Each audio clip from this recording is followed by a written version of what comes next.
We're live. Welcome to the Chicken Box, man. Jay, you click the live button so No, fast. I was it wasn't thinking, me. It wasn't me. caught me off guard. Asia, you ain't give me a countdown or anything. Anyway, it's a beautiful day. Welcome everybody to the Chicken Box. I'm your co-host, Impeccable, along with Jay Jackson. Or Jackson, am I saying your name right? I remember you did a blended thing, right? J. When, Jackson Rao. Is it Jay like wow, but with an R. Jay Jackson Rao.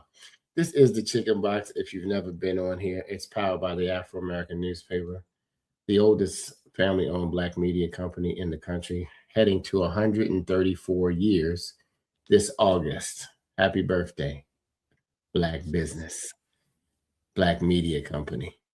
We created a chicken box back in during the pandemic. It was going to be live, but this is a place where you speak your truth. We have wonderful guests, wonderful people, wonderful issues, and we talk about things that mainstream might not even be thinking about, but we know that it's important to our community. Jay, how's it been going, man? I've been traveling the world. I missed you guys for a second. Yeah, we're doing well. So glad to have you back. So this episode is promising to be another very unique and interesting conversation. So I'm excited about it. Man, it is black people versus systems. We haven't had the verses in a minute. Like, let's bring verses back. Black people versus systems. Who stole my innocence? Man, that can go a lot of different places. I mean, we have a special guest, actually. There's a book out there, if you haven't heard of Who Stole My Innocence. And we have the pleasure of having the author along with us so we can find out more about this story and really talking to speak about black people versus systems. So Jay, would you like to introduce our special guest today? Absolutely. This week it's Dr. Eugene L. Moore, who is an educator, legal scholar, author, and nonprofit leader who holds a PhD, a JD, and MBA. He is president and CEO of Assurance Creek Youth Program, Inc., and the author of 8 books, including Who Stole My Innocence, 7 Stories of Wrongful Incarceration, and The School System That Failed Generations. Drawing on more than 30 years' experience in education, law, and community advocacy, Moore examines how schools, legal institutions, and social systems shape opportunity, justice, and outcomes in African communities. Welcome to the show, Dr. Moore. Thank you so much for having me. Absolutely.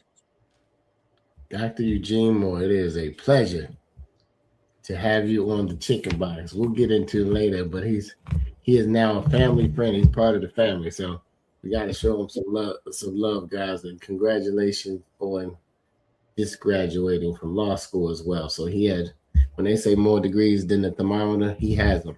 Matter of fact, they're gonna have to create a new thermometer for him. But in short, man, what inspired you to write this book? Because we're gonna talk about the book. Because I mean, we could talk about you for like 5 shows, but let's let's get into black people versus the system, versus systems, and your book, Who Stole My Innocence, which my wife just gladly dropped on my desk. Awesome. So I think that as it relates to the book, I have the fortunate ability of going to school for so many years, 18 years in post-secondary education. And I was volunteering at a state prison, and I met someone there that was innocent.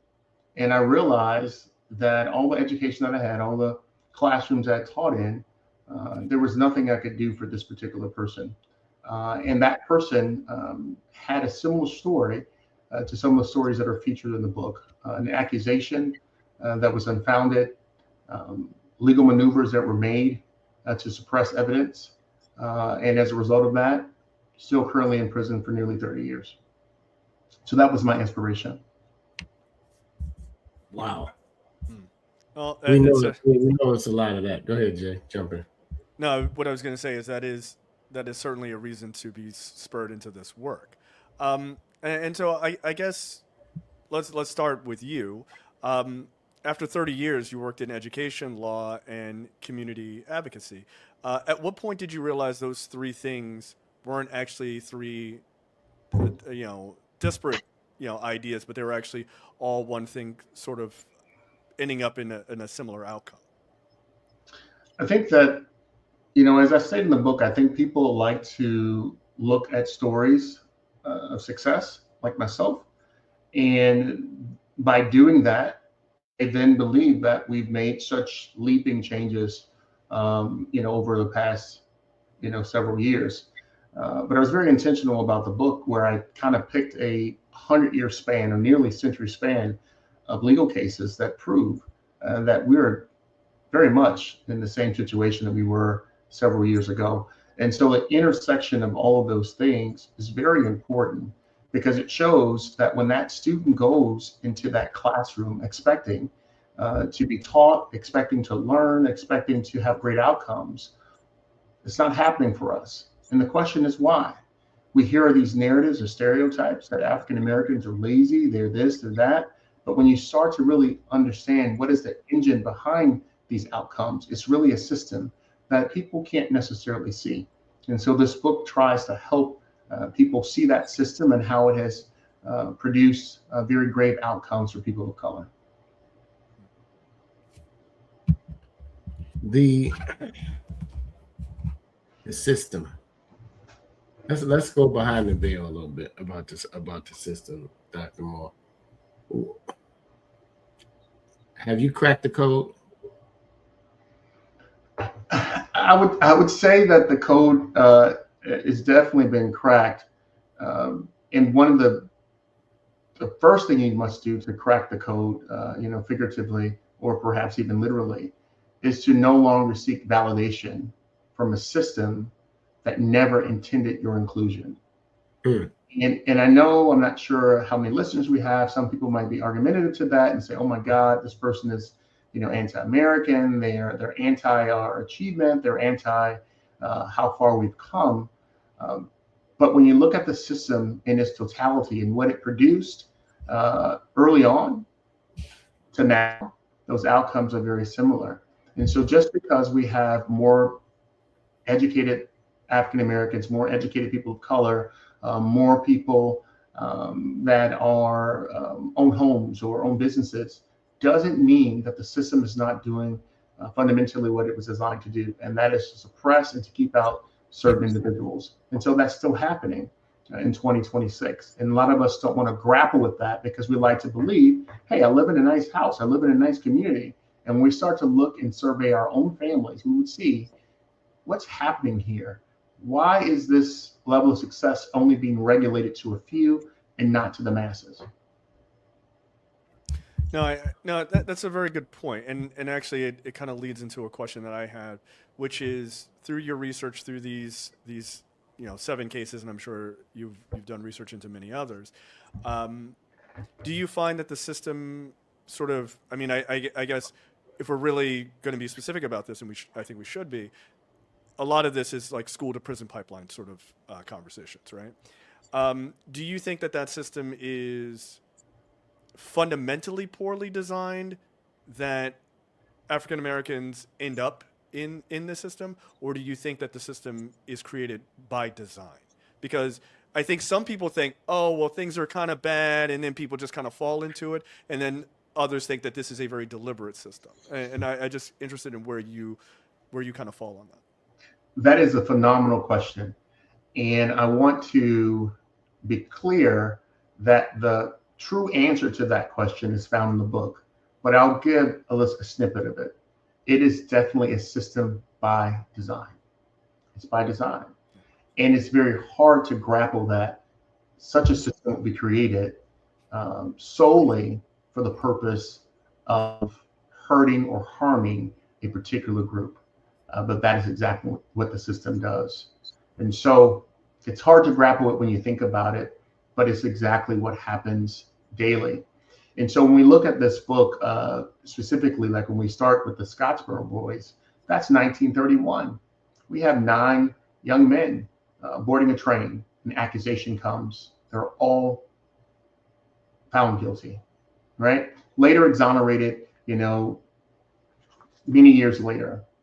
But now when you go further into the system, you see that the outcomes are still producing the same outcomes, but the measures in which one goes to produce those outcomes are different. Sometimes it's going to be forced interrogations, forced confessions, Sometimes it's going to be um, evidence that is not allowed to come in. So when I'm thinking about the case in which was a catalyst for me even writing the book, evidence was not allowed to come in. And so you can literally find someone guilty when you don't allow evidence. I'm talking about a key witness that says this didn't happen, but not allowed to come in. And then so much time goes by, that particular witness dies. And so now you're still stuck in jail, innocent, with no one really willing to hear your case. And then when you think about the early thought process that happens in schools, I mean, we think about kids. Think about any kid you know, whether you are a parent of your own, or you know someone who has children. What child at 3, 4 years old says, "I want to grow up and be a criminal. I want to not have any goals in life." Something is happening to produce those goals. So when you think about those realities, not goals, when you think about a redlining, or you think about war veterans coming home, African Americans not being able to find housing, when you think about jobs, these are systems that are constantly telling you that you don't belong, right? And so that kid who's 5 years old going to school, at some point, something turns on that kid. First, he's adorable. Oh, little Johnny's great. And then Johnny starts to grow, and now Johnny becomes a threat. Something is happening here. And we have to not be so comfortable in our own individual success, because I will tell you, African Americans are geniuses. We are very successful, right? But it's an individualistic thing, right? So we can look to the Oprahs, we can look to the great people who are billionaires, but what's happening in our communities around this great nation? What's happening, and why is it happening? Right.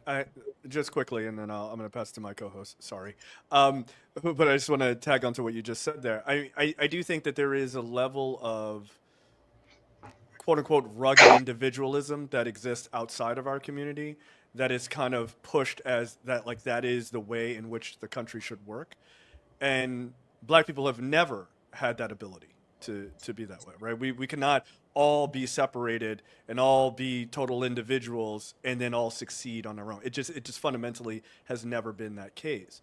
And I do think, to your point, if the system is designed to kind of pick people off, and I do think it's purposeful, by the way, like, it's designed to pick people off, the only way that you fix that is a collective understanding of what's going on and working against it. But if everybody is on their own, right, it's easy to kind of separate people and just remove them from the system and then put them into this pipeline. I mean, a very famous quote by I forget his name, but it's basically the idea is, if Black people turn their back on the country, they will die, right? And that's true, right? We have to be cognizant as a community of what is going on. To your point, so I appreciate that. Thank you.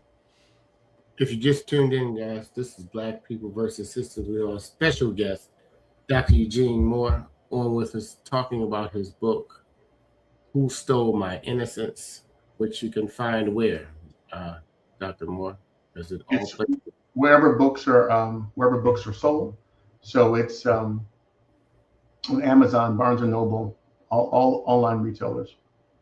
You said the code is inside the book. You know what I mean? Like, but everybody's not going to read the book, and everybody's not going to watch this. And you didn't do it to sell books. You put it in the book to unlock minds. Like, I'm trying to twist it out of you. I already have the book, but you never know who it's going to help, and I think that's why we do a lot of things, because you get a chance to. We're not God. We're not going to help everybody, but the people that we can influence and come and inspire, come in contact with. If I had to, sorry for my interruption, if I had to kind of give, like, hey, what's a key tenet? How do you operate within the system? How can you be successful in the system? All right, let's go there.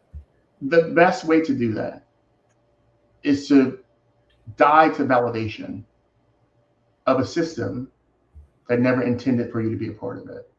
See, social media is a phenomenal tool. It's a phenomenal tool. It's a phenomenal tool for businesses. It's a phenomenal tool for the the founders of Facebook understood, hey, listen, we want to make connections with people that we haven't talked with in years. I mean, it's a great thing of bringing people together, but it also inherently can keep you extremely distracted. You can desire to want to have Fendi, Gucci, all the name brands, all of these different things at the same time while your community is suffering. And because you can afford that bag, that home, that or this, you think that things have changed. And you start to realize that you're more of an anomaly than the common standard. And so I think that if you want to truly buck the system, for lack of a better term, then you must suspend your notions of validation from a system and create your own table. I agree 100%. The good book, which I'll say to me is the Bible, said the poor will be among us always, Yes. right? And the question as an African American community, and this is what the Afro has championed for 133 years, is what kind of difference are you going to make? Because according to the good book, the poor are always going to be with us. But that doesn't mean that we don't get a chance to change the mindset, because you don't have to be poor. I agree. You don't. Right? You don't. I mean, you don't have, like, because we have so many stories. I mean, I have friends from the projects to the pulpit, from the projects to the boardroom, from the projects to CEOs, to great leaders in school system, you know, to principals, you name it. But it was usually somebody else who unlocked that person, who told them and believed in them and said, listen, you're more than this, whatever mindset that you have now, and allowed them to shift, to move. Any comment on that? Before do that, and then I'm gonna take a couple of questions from Marilyn and Dana too. I will say this.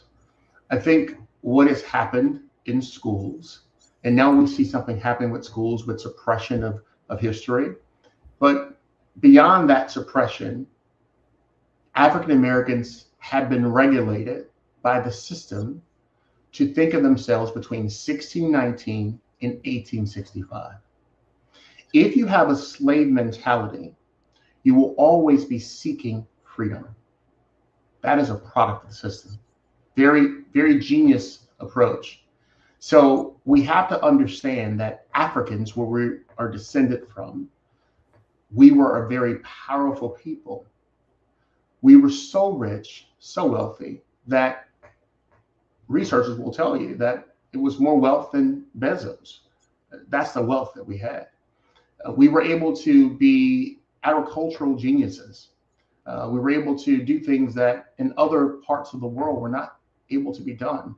We were mathematicians. We're all of these things. We're not criminals. We're not poor dads. We're not single mothers. We're not those things. These are things that they report, right? And if you report it long enough, you'll begin to be regulated by the system, and your desires and wants will be contingent upon what the system offers to you. So if I have you in a community where there are food deserts, you have no access to fresh fruits and vegetables, but yet I then tell you that Black folks have type 2 diabetes.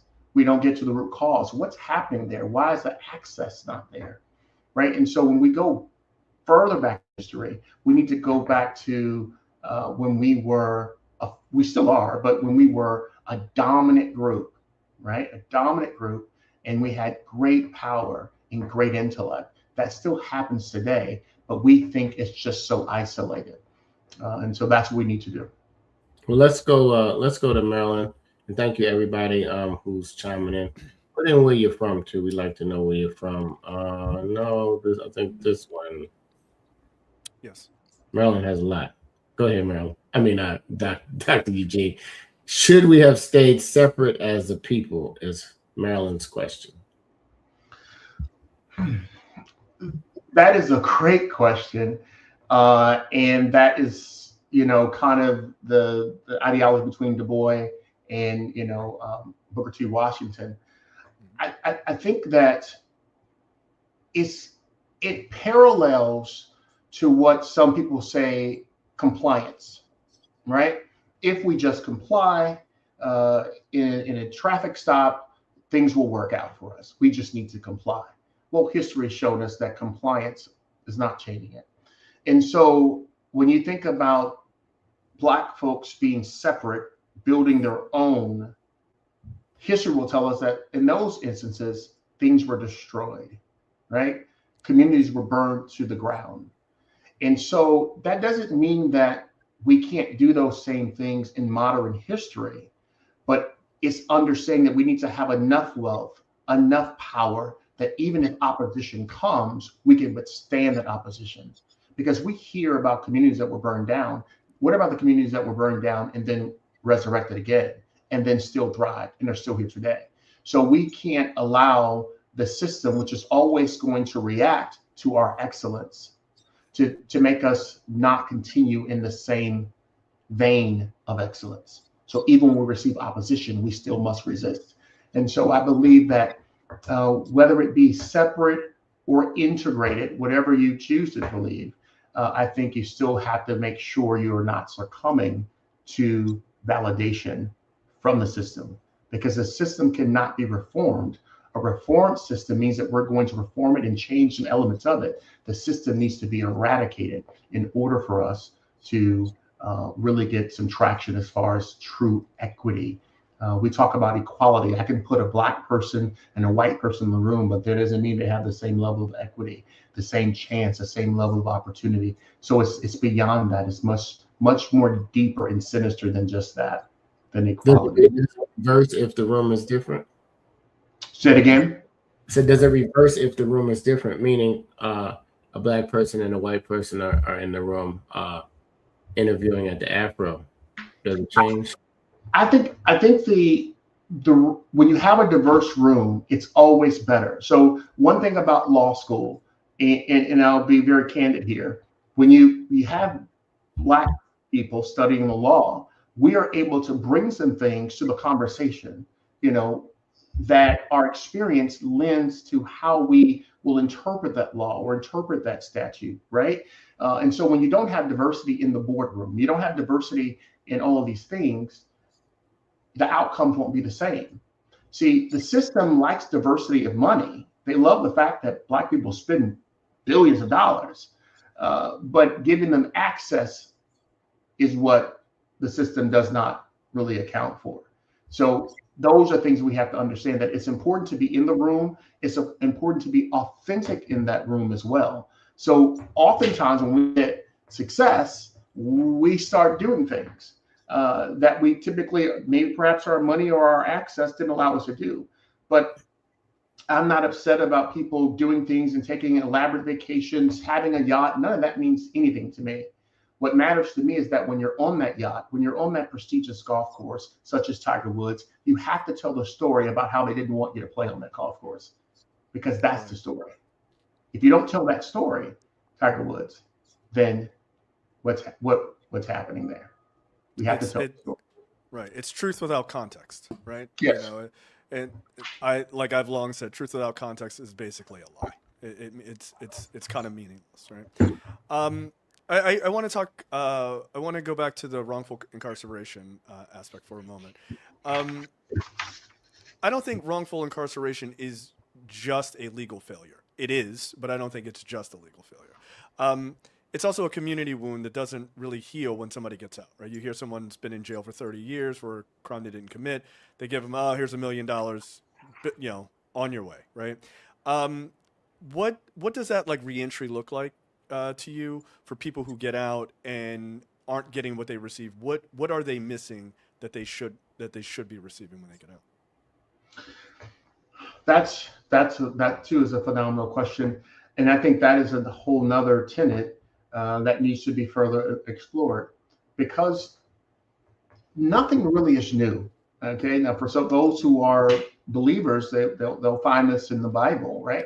Nothing's really new. Things are happening over and over again, different types of scenarios, but the same type of outcomes. And so when we go back to slavery, it was very important for us to beat a man in front of his wife and children. We had to show that he was powerless. History is unyielding.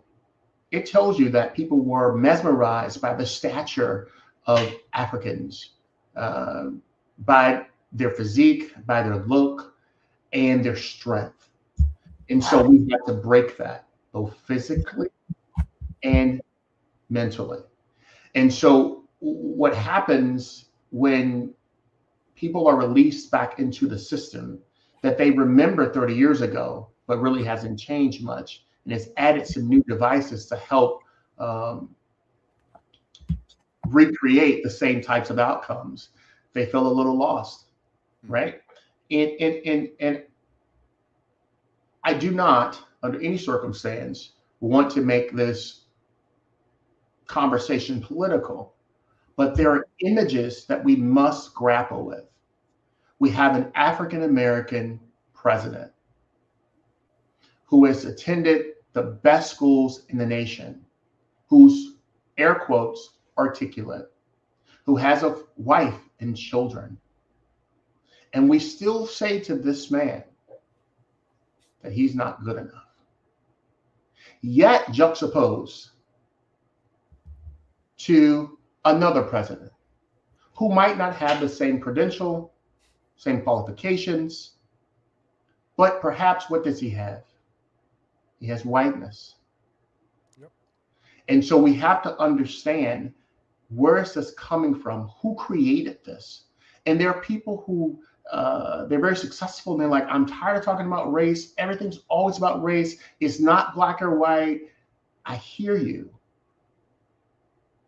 But I have to challenge you to understand, if it is not about race for you, what has it been for us?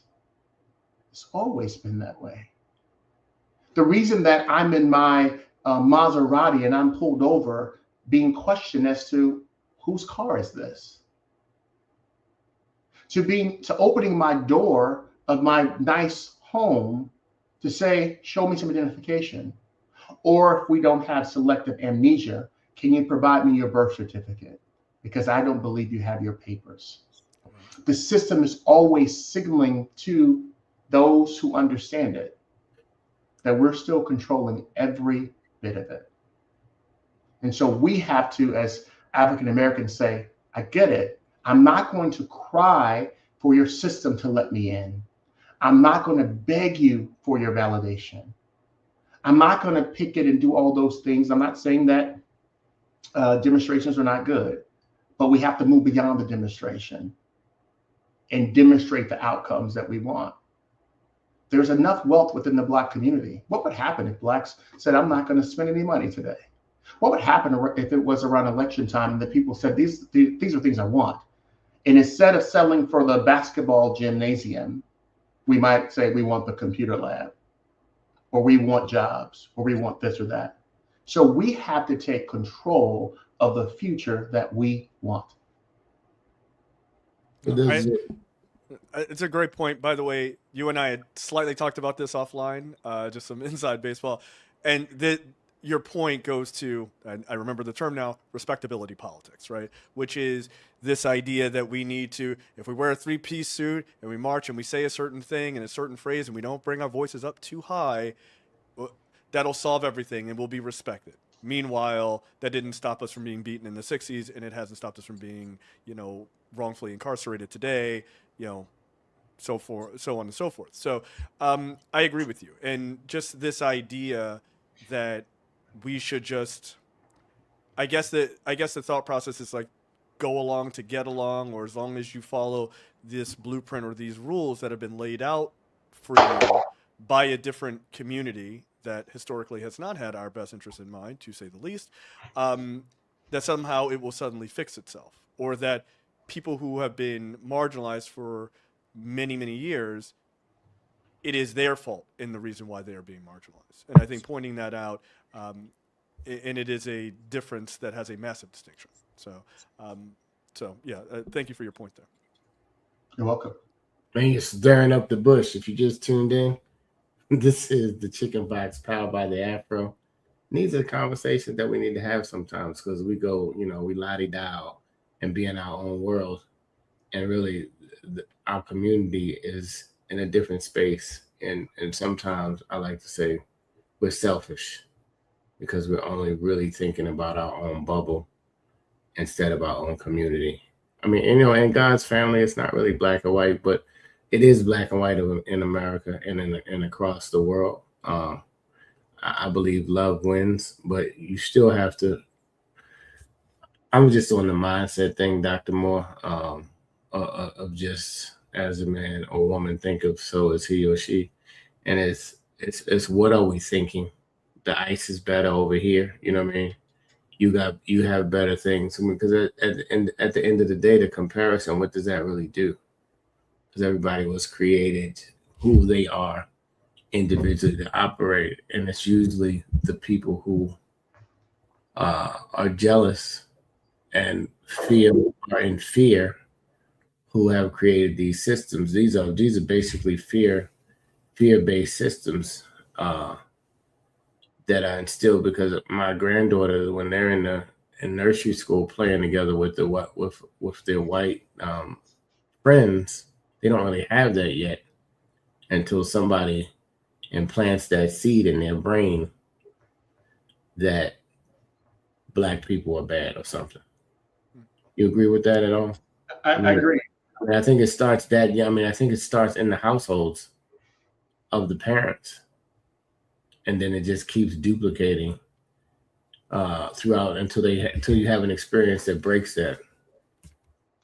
It's always very it's always a risk that you take when you mention names of individuals, because people have opinions of those individuals. So whatever you say after you mention their name, it could be lost. But I'm going to take a leap of faith here and mention two names. LeBron James is notably one of the best basketball players that has ever played the game. Now, this is not the time to say if he's a GOAT or not, but we can say that he is one of the best players that has ever touched the basketball. And if you think about what was happening to him in his youth, growing up, playing ball, they labeled him before he ever stepped foot into the NBA as the king. He was a phenom. But the moment he began to talk about his identity, his belief system, he needs to shut up and dribble. Yep. We have to understand the system is always going to autocorrect, even its greatest success stories. So we have to understand, are we going to buy into that? Or are we going to say, let me keep moving forward in fighting for justice? Because if you buck to the system, if you succumb rather to the system, then nothing changes. And most of us, we will succumb to the system because it's paying us a fraction of the money it has and the money that we're owed. Mm-hmm. But we're happy because our lawn is well manicured, we have a pond in the back, and we have great neighbors and no crime, right? So we think. The biggest crime that has happened, in my opinion, is to still a culture of another group. That's the biggest crime you can do, because I walk through the world not necessarily knowing my identity. I know the identity that you manufacture. So LeBron James is a great example of what it means for someone to be very high and then very low. And there can be a turn.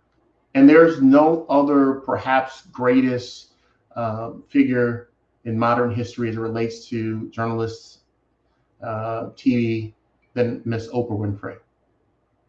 She's great. Until she begins to speak on topics that do not align with the system, right? And so it doesn't matter who you pick anybody. If they start to uncover the system, then they will be a casualty of said system, unless they have built enough capital that the system can't necessarily remove them or their influence. And so I believe that I saw somewhere in the chat somewhere, someone said, we are our worst enemies. And sometimes we regurgitate phrases that were given to us. Well, we are not our worst enemies. In fact, we were talking to each other. We were signaling to each other. We were using spirituals to communicate escape. The fact that African American women have a large share of degree attainment, we have success stories, but that success story is always quite manipulated so we can stop trying, right? So when you say that African American women are the most educated sector, yeah, within Black people, but not within the system. That's not true. It's not factually true. So we kind of hang on to these things because we have been taught to not like each other. So I'm going to look at Impeccable and say, well, he has that.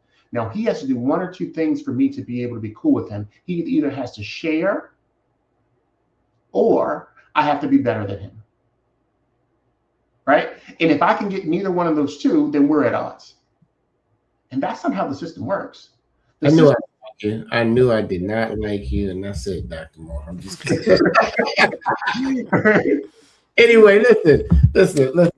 Thank you, everybody who's commenting. This is the Chicken Box, powered by the Afro American newspaper. If you just tuned in, this really needs a part 2, 3, and 4 of this conversation as we peel the different layers of the systems. Because when you look at all of the other groups, the Korean, the Jewish, not the Hispanics so much, but those other groups who've carved themselves out, they do what they want to do inside there and inside their group for their people, and it's never any problem. But as soon as we even whisper that we're coming together, it's like it's ready to be an uprising all of a sudden, all over again.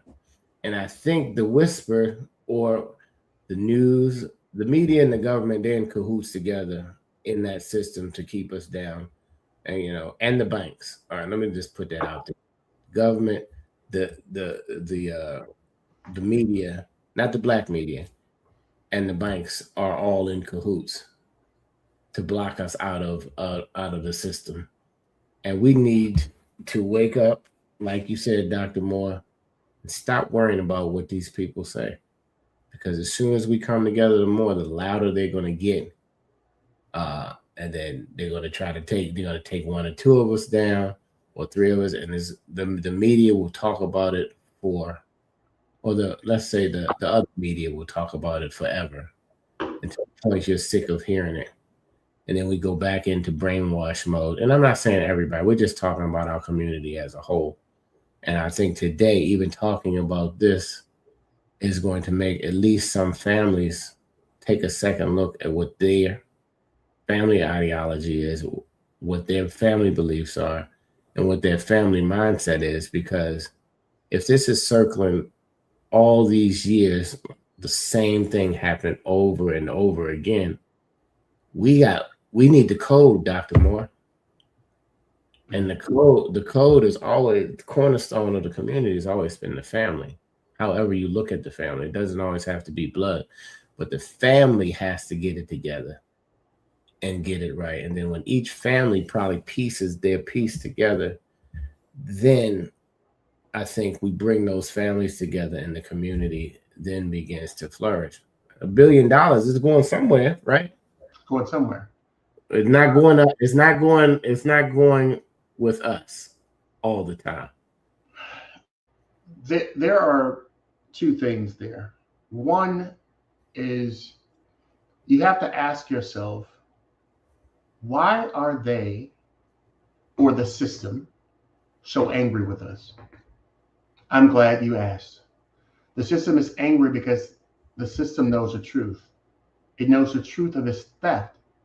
So I guarantee you, if Jay came to your home and he was behind coming to your home and stealing your grand piano valued at $40,000, and you haven't seen Jay in a couple of years, Jay still will be uncomfortable around you because he's aware of the theft that he has placed upon you. And so this is why when Black people, even in the work setting, start talking amongst each other, people are saying, what are you talking about? Are you trying to come together to overtake or request or demand something from a system that has placed you outside of it? And so that's what happens. That's where that tension is there. No one wants to really talk about why that tension is there. It's because you stole it. You stole it. The land you own is stolen. The labor was stolen, right? And so if we're talking about it, for everyone's in different sectors. We're talking about higher ed. We're talking about the private sector. The same thing happens. If a Black person has a lot of credentials and they're applying for a six-figure job, the people have implicit bias. They'll say, why do they want this job? Right? Why do you want this job? So now I've done the things that you told me to do. I've gotten the degrees, I've gotten the experience, but now you're saying I lack experience. Now on the reverse of that, let's say I'm trying to climb and I'm trying to get to that experience. Then you say, I don't have enough experience. Where does that work for us? So that means that we need to have places like Afro, companies that are designed to spread the truth, to do justice, to do what I would call is right by God, but everyone doesn't believe. But by doing that, you're going to slowly start chipping away at this system because you're going to have a body of work that's going to withstand the test of time. Be it whatever you make, and I know we might lose some people by me even making this statement, but I'm going to make it. I guarantee you 100 years from now, we will be talking about Donald J. Trump. 100 years from now, we'll be talking about Oprah Winfrey, though. I can give Black folks the same amount of money as their white counterpart, and why is their story being suppressed? So it's not just a race thing. The system is so intricate. It's just race, it's class, it's access, it's so many things that's coming together as one. And I think that the race talk sometimes gets us distracted. If I was willing to pay you $100 million contract, and I don't particularly like Black people, would you take the job? Like, people don't understand business. Like, I don't need you to like me. I need you to pay me what I'm worth. We're looking for people to like us and to validate us, and that's where we lose every time. Well, I was about to say, I'm taking that 100 million. You hear me? I want you to take it. I want you to take it. I want you to. But it allows me to impact and help, because you really can't help anybody else until you're doing well yourself. Because the person on the street who's homeless and hungry, they really can't see anything but homeless and hunger until those basic needs are met. And if we don't have the foundational income to even help those basic needs, everything else is like background noise until those needs are met. Anyway, man, this conversation is getting fantastic. We have a little bit of time left. We're on the Chicken Box, powered by the prestigious Afro-American News. And we just called it the Chicken Box. If you're from the Baltimore area, I didn't say that earlier, you know what a chicken box is. It's 4 fried wings with salt, pepper, ketchup in the box, and some potato wedges or French fries. And we call it in Baltimore half and half. Other people call it Arnold Palmer, but it is the same thing: sweet tea and sweet lemonade. And if you're hungry like me, that's where the Chicken Box came from, because we were going to have these great conversations around eating chicken, because we found out whenever you got too mad, you just take a bite of the chicken and you could just woosah for a minute. But you have to take a piece of the virtual chicken now and woosah. But who stole my innocence? Dana Peck, my wife and your classmate, asked the question, what was the emotional difficult part of writing this book? That's a great question.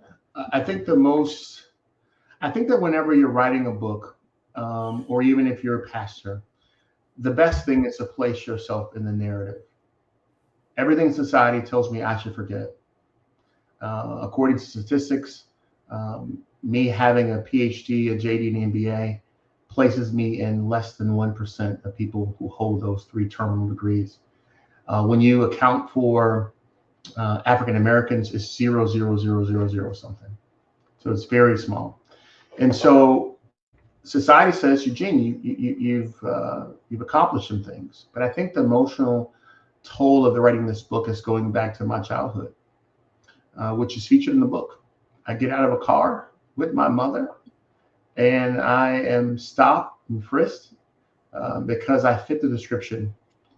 And because I was always a very inquisitive child, I asked the officer, so who are you looking for? And they were looking for someone that was in their 20s, 30s. I'm 14. How is that? Right? And so even at an early age, I knew that something was happening. My mother played a very integral part, and my grandmother played a very integral part in my upbringing. And that's going to bring up something about fathers too. I'll talk about that in a second. But I always had to play it safe because I wasn't afforded mistakes as a Black person. If I made a mistake too soon and too early, it could cement my future. And so what was emotionally toiling is that I had to go back to a space of trauma in order to bring information to African Americans, to anyone who's willing to accept the information, to say, we're still here. I know we like to believe we're not, but we are still here. And when you think about you talked about this impeccable, probably 5 to 10 minutes ago, about the family unit. Slavery was the whole thing about separating the family. Mm-hmm. And so what do we do with the family? And I'm not trying to create a debate over Black men versus Black women. That plays directly into the system. But what I will say is that in slavery, we beat that man in front of that wife, in front of that child. When that mother had that child, we separate her from that child. Okay. And so now we have a society telling us what success looks like. And we are trying to attain some of the success, but the options for that success are very limited. So we don't have the CEO that we can look at. We don't have all these things in our communities because they have regulated us to ghettos, to urban centers, the new name, right? And so we don't have those things. And now the father is outside the home. The system is applauding ferociously because they understand that if you put the father in the home, the outcomes will be different. Because the single Black mother can produce a Eugene Moore, but Eugene Moore is an anomaly. I will take anomaly over a constant reproduction of success. And that's what a strong nuclear family will do. So how do we appease the African-American woman? The system gives her financial support to operate as her quasi-father in the home. Welfare, WIC, all those different things, support systems. We're the only group that cheers over what it means to be single and independent. And once again, I say I don't like to mention people's names, but I just like to say how the system works. I know I might offend some people because they just love certain people, and I love a person as well. But Beyonce had a great song, All Single Ladies. Last I checked, Beyonce is married to a billionaire. So, not saying everyone should be married, because that's not the debate I'm trying to have here. But what I'm trying to say, that family, when it is disjointed, will produce outcomes, and the system knows it. So we must keep it disjointed. That's a mic drop right there, right? Then Jay, jump in. We got final words. We got 5 minutes coming up. We thank everybody for your comments. Marilyn gets the comments of the day. Absolutely. Feel free to share. Before I say that, Jay, just feel free to share the little share button, the arrow that goes that way on your whatever thing. Share this link because somebody needs to hear it. Absolutely. I know I needed to hear it. But Jay, last question, then let's get on the box. Okay. So my last question is, this show episode is titled Black People versus Systems, right? Which frames a fight, which I think is a necessary fight, right? Obviously, we've talked about over the last hour, this system is designed specifically to benefit one group and to obviously be a detriment to black people very specifically. Like we don't even need to we don't need to use the hushed tones about it at all. In your 30 years of work, do you think that the system, or I don't even want to say the system as far as what is detrimental to black people, but just the system of the education system and where it should work for everyone, right? Let's say the general system that is like, this is the good one, like this is the one for white folks type of thing. Is that system, even that system, beyond repair because of how that was even fundamentally created, that you couldn't say, okay, let's stop all of the like prison to pipeline stuff. Let's make sure that we take this system that is working for everyone else and, you know, make this equal across everyone. Is the system so broken fundamentally for everyone that it is beyond repair? Or do you think there is an ability to sort of break the wrong things that are going on to us and bring us into this system that seems to work for them? Or do you need a full scale, like root and branch kind of rip it up situation? I know some people. I'm not running for a political office, so I don't have to be say a certain thing. Well, I will say the system is broken beyond repair. It is. Yeah. When you think about the framers of the Constitution, we hold these truths that all men are created equal. Now, it's important for us to understand that in that particular time, black people and women were property.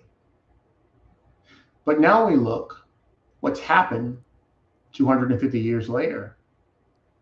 That property aspect of the African American body is still there. It's called the central booking number. It's called the infractions that happen in school that early on teach a child that you're guilty, you're bad, you're indifferent. And so until we understand that that's what it was designed to do, a reform of that doesn't make you unsee that. So we technically need a new system that is a fair system for all people. Because the moment that we start to believe in these things like meritocracy, the harder I work, the better the outcome. It's just not true. People are working very hard, they still don't get the opportunity. I mean, and so if you look at anyone in their success, African-American person particularly, they will tell you that it was very hard to get where they were at, even though they did all the things, right? But in that same system, someone can be rewarded for felonious activity. We'll leave it at that. Right. The system says that. So how can you see me in a system where you never intended for me to be? So repairing it is just not, it's not going to work. This is not a building that you can put some asphalt or put some things on it, some concrete or whatever you do to fix buildings. It needs to be dismantled and resurrected to now intend what, in theory, the framers wanted. Because when you have to amend something, it simply means you were not included. That's what an amendment is. No, that's a great point, an excellent point. I've often sort of grappled with that question of, can you fix the system in which it exists, or do you need it to be completely removed? And my thought has always been, it has to be rebuilt because we were not a part of the conversation in which it was created. And so if you're not a part of the conversation, if we're not all sitting at a table going, how are we going to do this to make sure we're all included, then it's fundamentally missing gaps that they cannot see, right? You know, like just to your earlier point, which you made the point of when African Americans are in law schools and things like that, they can bring conversations about the black experience that non-black folks, white people, you know, whoever, they just have blind spots, right? Whether intentional or not. And if you do not have all of these people at the table to create the system, then inevitably there will be gaps in it that leave those people who are not creating it to benefit from it. Like it's just fundamental. And that could even be, by the way, not an on purpose thing. You just, if you build a system with a bunch of guys and you're like, this is how we're going to do it, right? I mean, case in point, it's going to seem like a super silly one, but it's very real. You ever been in an office building and wonder why it's so cold? Like women are always like wearing sweaters because they designed the temperature that they use, the standard temperature in office buildings around the country was designed for men. It was designed for men, right? And during a time when men wore three-piece suits and everything else. When you take that and you take that system and you go, all right, now that's in like the 40s, and then you go to 2026, and the people are like, I'm freezing in here. Yeah, because we don't all wear three-piece suits, and we're all not, 6'2", 250-pound men. Like, there is a difference. If women are not included in that, and small people like me, if they're not included in that original design, then it doesn't work 50, 60 years later. And it's the same thing. I mean, it's a silly, it's a silly example, but it is a very pertinent one, is if we do not have people helping to build the design, they cannot benefit from it. They will be left out. Just inevitable. Let me say this one thing in relation to what you just said. Let's go to school. If I know you've attended college and you're a graduate of college, I already know that you're going to know some people. You're going to know William Shakespeare. You're going to know Nietzsche. You're going to know all these people, but you don't have to know anything Black to be successful. Correct. How can that work? And then you have to look at it in very simple terms. If you've ever broken your bone, you have an ankle sprain or something like that, and now you have to use accessible doors. You never had to do that before, but now you understand it differently because you're a part of the thing. And so how can a system which excludes say that it's now going to magically include? Yeah, it's not going to work. Write that quote down, y'all. How can a system that excludes magically include? Yeah. Good God Almighty. Anyway, this is the chicken box. I'm calling for a part 2. Somebody out there, the Black woman PhD says she needs a part 3 and a part 4. I'm in for part 2. Jay's in for part 2. The Afro is in for part 2. We've been having these conversations when they thought we couldn't read in 1892, when less than 4% of African Americans could read back then. Our great-great-grandfather decided to start a newspaper while everybody else was a blacksmith. Who knew? Who knew 133 years later we would still be having these conversations? And it's because what you just said, the system is broke, right? And even when we create this new system, which I hope we create, I think there's going to still be some of our brothers and sisters who are going to be, nah, I'm not with it. That's just, you already know these people. I mean, I'm just saying, let's go back to the red circle. I'm not even going to give them any advertising. Store that everybody knows that we were just not going to for a minute. It hurt them financially, whether everybody was with it or not. There was enough people who said, you know what, we're going to not go to this store with the red circle. And let's see how y'all see how that fits your board of directors or your profit margins. And it made an impact. But everybody couldn't lock into the concept. The question is, will we all ever really come together? The question is probably no. But if a core amount of us do, and it's making a difference, I think the ones that don't will change their mind. But if the core never comes together, because maybe you hate who started it. Dr. Moore started this Who Stole My Innocence new system. I don't like Dr. Moore. So now, you know what I mean? He think he all this and that, or whatever else they're going to say about you, Dr. Moore. That's not going to keep you from stopping it if that's your calling. So is it? No, that's not going to stop me. Because we only have a small point of time in life. We have that beginning time and that dash. And my goal is just to work in the dash. All right, well, let's work on this new system because I'm tired of talking. I don't care. Anybody know me? I care nothing. I don't even care what nobody thinks. My wife maybe, but to a point, honey. But you know what I mean? I'm gonna be impeccably Kevin Peck for the rest of my life, and that's who I am. Okay, so let's get on the box. Marilyn, Dana, where the brothers at? Desiree. If you look at, I think it's mostly just the three of us. well, other people listening. Not everybody comment. Oh, Denzel. Okay, Denzel represent for the brothers. If you're watching this live or if you're watching it on a replay, I hope you share it or at least take one thing out of it and at least start to begin to think differently. But Jay Jackson, you're officially on the box. final words on this topic, Black people versus systems. And the great book, go get it. Who Stole My? You said the code is in here, okay? Who Stole My? And they said you want to really, really baffle us? Put it in the book, okay? Hello, somebody. All right, go ahead, Jay. Okay. Well, thank you, Dr. Moore. We really appreciate your time. It was a very good conversation. I thought it went in depth in ways that I personally appreciated. So I thank you for your time. So what like you mentioned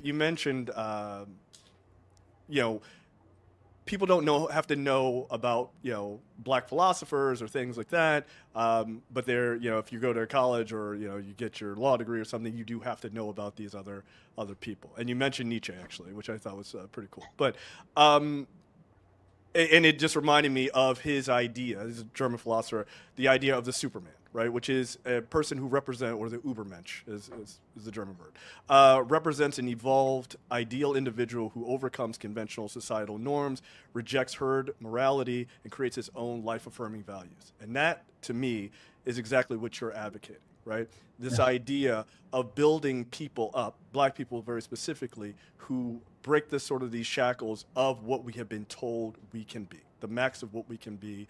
And we have been told that through not just rhetoric, but also through these systems of false incarceration, school to prison pipeline. These things are reinforced, and you are advocating for breaking those. And I think bringing up Nietzsche is exactly correct, which is we do need to understand that we can be more than we are told that we are, and we actually are already there. But we just need to sort of reaffirm that for ourselves and our community. So I appreciate your time. So thank you very much. Thank you so much. Absolutely. I'll hop on the box, Dr. Moore, and I'll let you go last with final words. Black people versus systems. I am going to say that you need to start with a belief system.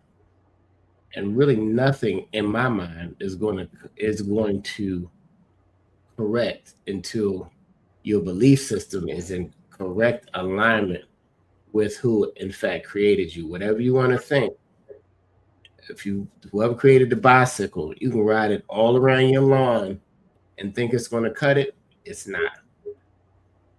The system will be the bicycle riding on the lawn, but the people or the creator of the lawnmower, you know what's going to happen, right? Your lawn's going to get cut. So once you really figure out who created you and what system you're going to believe in, because I think the only system, or I know for a fact, the only way that this is going to change is if you lock into God's system. And if you don't lock into God's system, you are going to be the bicycle on the lawn, riding around for the rest of your life. And as Black people, we've been riding around on the lawn and not getting it cut down because we have not, as a whole, put the system to work, and that's God's system. I'm gonna stand on that. It's our channel. Nobody gonna fire me. I'm gonna say what I want to say. I don't want the water cooler and whoever else or the other guys who think we huddling. Facebook, everybody else, we're huddling, okay? Because the system is broken. But I'm gonna stand on God's system, and I listen. You got to do you, but live long enough, and you'll figure out who really created you. So, Dr. Eugene Moore, man, my guy, I call him Eugene, y'all, but I'll give him his propers because when you have the JDs, the MBAs, and all the other things on it, you put the work in. So you honor is due. So if I could stand up in church, I would stand up right now and honor you for your fortitude and how you fight for your family, how you fight for your community, and how you showed up in the process of everything that you accomplished. And I am on board with the new system creation. Whenever you do the huddle, you just call me. I will be there. So Dr. Eugene Moore, you are on the box, my friend. Thank you all so much for having me. Thank you so much for your work. Thank you so much for your legacy, your generational wealth that you're producing. That's something we can talk about next time. That's really important. But I think that if I had to have a parting word, I thought about it as you were speaking. We have to also forget what it means to be a victim, because the system only creates victims. And we don't study victims. We study the criminal mind. So if someone is going to study the mastermind, then you study the system, and you don't become a victim of the system. And if you don't accept victimhood, then you can be successful. But it's hard for you to be successful when you always feel like that knee is on your neck, that proverbial knee is on your neck. And even though it in fact is, you have to understand that you have the strength to come from under it and change the position. So that's what it means to build a system, because the person who put that knee on your neck never had any intention for you to live, ever. So that's it. Point. Excellent point. So much that it knocked my co-host right off the show. Okay. All right. So thank you very much, Dr. Moore. There he is. He's back. We appreciate your time. And look, for those listening, make sure you call a senior, as my co-host would say. He's back, so I'll let him say it.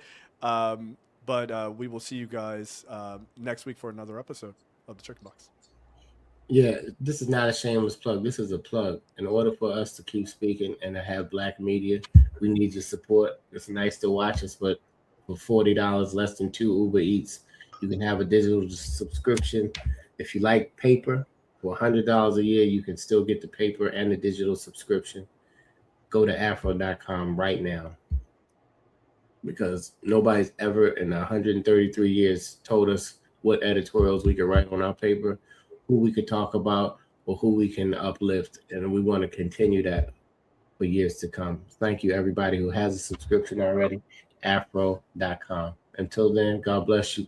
Call a senior, send them some food, not from the Red Circle. Oh, is the Red Circle back? Okay, anyway.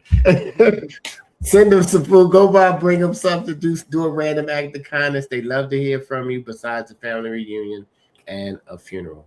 Until next time, we're going to do this part 2. We're going to figure out the time to get Dr. Eugene back on Who Stole My Innocence. Go get the book. It is ready. It's every place.